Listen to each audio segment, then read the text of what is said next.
Her er Morten.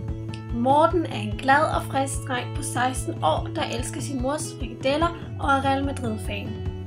Mortens yndlingsfag i skolen er samfundsfag. For Morten er interesseret i politik. Meget interesseret i politikken der. Morten er utilfreds med ideen om topskat. Morten synes, Danmark skal være forgangsland, når det gælder klima og miljø. Morten synes, at kirke og stat bør adskilles. Morten vil gerne sort arbejde til livs. Morten vil gerne passe godt på de ældre, så hans bedstefar kan blive rigtig gammel. Morten deltager ofte i demonstrationer. Han er meldt ind i VU og gør et godt stykke arbejde. Så snart chancen byder sig, skriver han debatindlæg og læserbreve, hvor han giver sin mening til kende.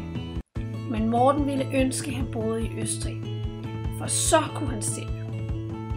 Men nu har han bare værsgo at vente 2 år endnu, før han kan fortælle Willy, Helle og alle de andre gutter, hvad han mener. Og det har Morten ikke tålmodighed til. For Morten er ikke for dum til demokrati.